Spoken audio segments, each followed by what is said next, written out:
औज़ुबिल्लाहिमिनश्शैतानिर्रजीम बिस्मिल्लाहिर्रहमानिर्रहीम। I am Syed Ahmed Mujtaba advocate high court. आप मेरे देख रहे हैं मेरा channel universe of law by Syed Ahmed Mujtaba. आज हम डिस्कस करते हैं स्पेसिफिक परफॉर्मेंस के बारे में। सेक्शन 12 स्पेसिफिक रिलीफ एक्ट का ये डील करता है स्पेसिफिक परफॉर्मेंस के बारे में। थोड़ी सी डिटेल डिस्कशन में जाते हैं। जब भी हम किसी भी इंसान के साथ, किसी भी शख्स के साथ कोई भी एग्रीमेंट करते हैं, चाहे वो प्रॉपर्टी की सेल का एग्रीमेंट हो, चाहे वो प्रॉपर्टी की देखभाल का एग्रीमेंट हो, एनी काइंड ऑफ एग्रीमेंट जिसको हम स्पेसिफिकली कोई उस कॉन्ट्रैक्ट को हम बाय लॉ परफॉर्म करवा सके, तो उसके लिए जो दावा दायर किया जाता है उसको सूट फॉर स्पेसिफिक परफॉर्मेंस कहा जाता है। अब सूट फॉर स्पेसिफिक परफॉर्मेंस जो है उसको उर्दू में दावा तामील मुख्तस भी कहते हैं। सूट फॉर स्पेसिफिक परफॉर्मेंस जो है मोस्टली डील होता है उन एग्रीमेंट्स के साथ, उन कॉन्ट्रैक्ट्स के साथ जो कि प्रॉपर्टी से रिलेटेड हो। अब हम जानते हैं कि किसी भी सेल का जो सिलसिला है, किसी भी प्रॉपर्टी को सेल करना या किसी गुड्स को सेल करना, चाहे वो मूवेबल प्रॉपर्टी हो चाहे वो इमूवेबल प्रॉपर्टी हो, उसमें हम ऑफ़र, एक्सेप्टेंस और कंसिडरेशन अमाउंट, ये 3 मेजर फैक्टर हैं। अब जब हमने किसी को अपना प्लॉट सेल किया तो उस प्लॉट को सेल करने के बाद हमने उसके साथ एग्रीमेंट कर लिया, यानी कि हमारी डील फाइनल हुई। 1 लाख में या 10 लाख में हमारी डील फाइनल हो गई है। अब उस डील को हम क्योंकि ये सुन्नत नबी भी है कि नबी पाक ने भी फरमाया कि जब भी कोई अहद करो तो उसको लिख लो। अब उस एग्रीमेंट को हम तहरीर करते हैं, यानी कि हमारा एक घर है जोहर टाउन में और उस घर का जो मेरा सौदा हुआ है वो किसी दूसरे इंसान के शख्स के साथ, और उस घर की जो कीमत है वो तकरीबन कोई 50 लाख है। अब जिस बंदे ने वो घर परचेज़ किया है वो मुझे ये कहता है कि मेरे पास अभी फ़िल वक्त जो है वो 50 लाख नहीं है। तो ज़ाहरी बात है, मैंने डॉक्यूमेंट्स भी चेक करने हैं आपके, मैंने जाके आपके सारे रिकॉर्ड्स देखने हैं, और ये जो घर मैं परचेज़ कर रहा हूँ इसके बारे में मज़ीद तफसीलात मुझे चाहिए। मुझे पसंद तो आ गया है, चले हम ऐसा करते हैं, हम एग्रीमेंट लिख लेते हैं और आप मुझसे 1/3 जो है वो बयाना ले लें। उस जो टोटल कंसिडरेशन अमाउंट होगी उसका जो 1/3 हमें बयाना दिया जाता है, जो अमाउंट दी जाती है, जो एडवांस पे किया जाता है, एडवांस कंसिडरेशन अमाउंट, वो पे करने के बाद हम बाकायदा तौर पे उसके साथ जो तहरीर करते हैं उस तहरीर को हम एग्रीमेंट टू सेल का नाम देते हैं, जिसको उर्दू में इकरारनामा मुआहदा बै कहते हैं। 50 लाख की डील थी, उसमें हमारा जो 20 लाख रुपए बयाना हो गया या 15 लाख बयाना हो गया। 15 लाख बयाना होने के बाद वो एग्रीमेंट हमारा तहरीर हो जाता है। उस एग्रीमेंट में फ़रीक अव्वल जो मैं हूँ, फ़रीक दोइम जो है वो बहक जिसके वो बयाना कर रहा है, यानी फ़रीक अव्वल से ये मुराद है कि जो मकान को सेल कर रहा है, और फ़रीक दोइम से मुराद है जो परचेज़ कर रहा है। अब उसके बहक जो है इकरारनामा मुआहदा बै लिखा गया। उस एग्रीमेंट में टोटल प्रॉपर्टी की डिस्क्रिप्शन आएगी, उसमें लिखा जाएगा कि 50 लाख में हमारी ये डील जो है वो आपस में कन्फर्म हो गई है। रिमेनिंग अमाउंट जो है 15 लाख रुपया मौके पे अदा कर दिया गया है, जो कि रूबरू गवाहान है। जो गवाहान हाशिया से मुराद जो एग्रीमेंट के टाइम पे वहाँ पे जो विटनेस मौजूद होते हैं। रूबरू गवाहान 15 लाख रुपया दे दिया गया है, 35 लाख रुपया रिमेनिंग अमाउंट है। ये 35 लाख रुपए के लिए 3 महीने का या 2 महीने का जो है वो टाइम मुकर्रर किया गया है।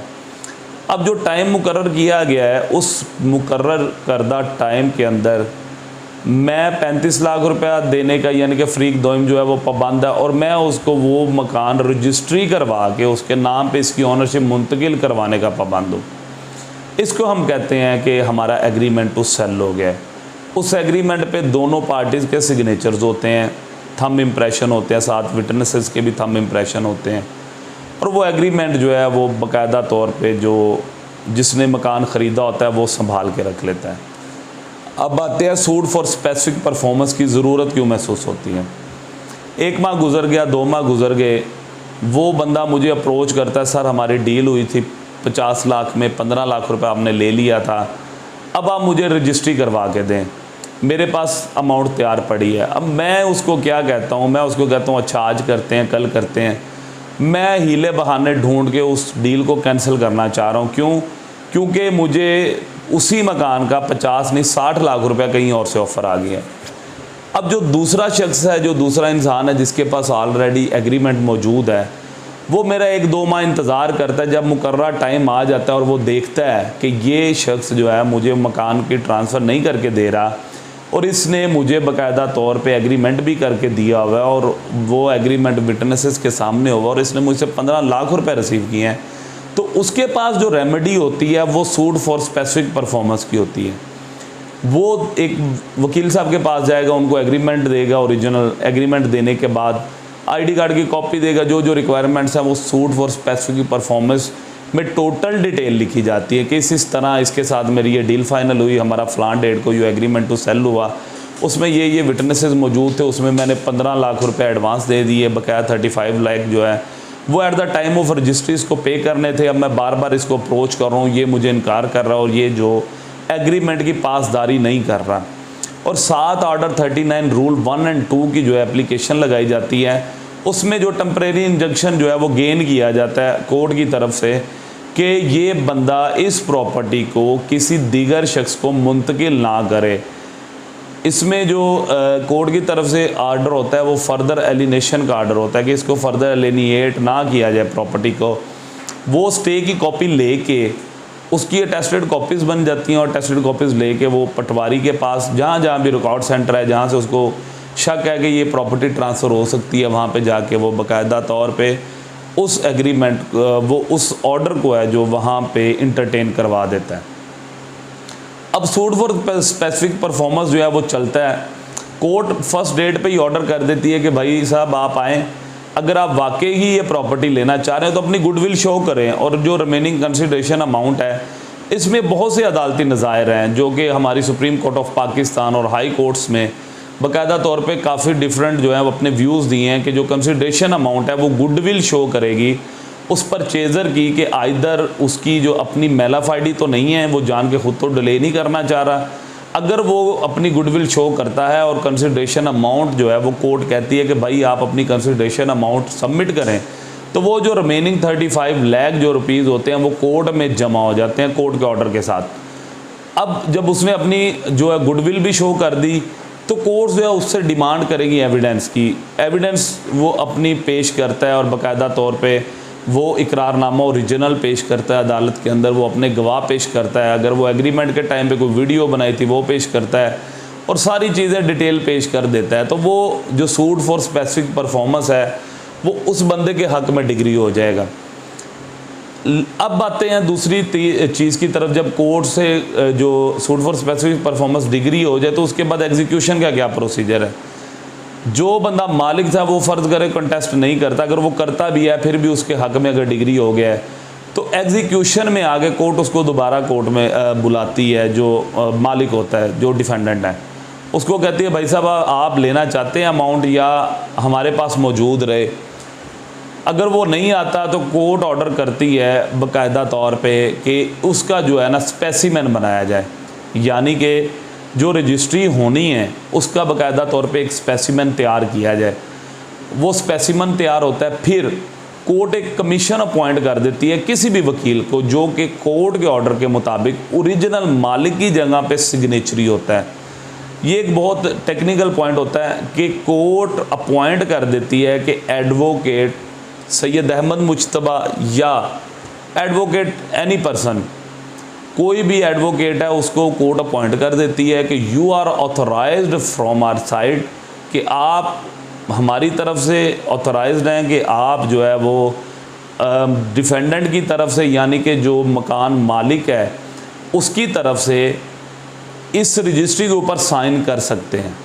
जब वो कोर्ट के थ्रू ये सारा प्रोसीजर हो जाता है, रजिस्ट्री की स्पेसिमेन तैयार हो जाती है, उस रजिस्ट्री में जो है वो एक आम रजिस्ट्रियों की तरह नहीं होती, उसमें टोटल ग्राउंड्स लिखी जाती हैं कि इस तरह फ़लाँ अदालत में केस दायर किया गया, ऐसे ऐसे फ़लाँ डेट को केस डिग्री हुआ है, केस डिग्री होने के बाद इसको सिग्नेचरी मुकर्रर किया गया और ये सारा स्पेसिमेन कोर्ट अप्रूव करने के बाद जो भी सिग्नेचरी अपॉइंट करती है वो सिग्नेचरी उसके ऊपर साइन करता है और जितनी भी वो रजिस्ट्री की फीसेस वगैरह हैं, जो टैक्सेस वगैरह वो पे करने पड़ते हैं, जब वो सिग्नेचरी जो है वो साइन कर देता है, थंब इम्प्रेशन हो जाते हैं, तो वो एक पास शुदा और बाय लॉ और कानूनी रजिस्ट्री जो है वो गर्दानी जाती है, जैसे कि असल मालिक ने करके दी होती है। फिर वो उस रजिस्ट्री को ले जाने के बाद उसका रजिस्टर्ड दस्तावेज़ नंबर भी लगेगा उसका सब रजिस्ट्रार के पास, उसके बाद उसका जो है जिल्द नंबर भी लगेगा, बई नंबर भी लगेगा, और जिस डेट को वो रजिस्ट्री बाकायदा तौर पे पास हुई है वो डेट भी उस पर लगेगी। और जब वो डेट उसके ऊपर दर्ज कर दी जाती है, इट्स मीन कि वो एक अब वैलिड और टाइटल डॉक्यूमेंट है, और वो वही हैसियत रखता है जैसे कि असल मालिक ने रजिस्ट्री करके दी हो। फिर उसको जाके आप एक मिसाल के तौर पटवारी के पास रिकॉर्ड है तो आप वहाँ पे जाके दर्ज करवाते हैं और इंतकाल आपके नाम पे हो जाता है। तो व्यूअर्स, यही था सारा प्रोसीजर जो है specific suit for specific performance का। और एग्रीमेंट टू सेल होने के बाद जो भी स्टेप्स हैं वो कैसे कैसे ये सारा सिलसिला किया जाता है, ये मैंने आपके साथ शेयर किया है। इंशाल्लाह फर्दर हमारा चैनल देखते रहिएगा, आपको बहुत चीज़ें सीखने को भी मिलेंगी, और इससे इल्म जो है वो बांटने से बढ़ता है। तो ये जो है वो ज़्यादा से ज़्यादा शेयर करें, लाइक करें, और इस चैनल को सब्सक्राइब करें, ताकि आने वाले दौर में आप पाकिस्तानी लॉ के मुताबिक कोई भी अगर आपको ट्रबल या कोई भी आपको परेशानी आती है, तो आप जब भी यूनिवर्स ऑफ लॉ खोलें तो आपको कानून की एक पूरी कायनात आपके सामने, और आप बाकायदा तौर पे उस लॉ के हर एक पहलू को जो है वो तफसीली उससे रहनुमाई हासिल कर सके। Thank you so much. अल्लाह हाफ़िज़।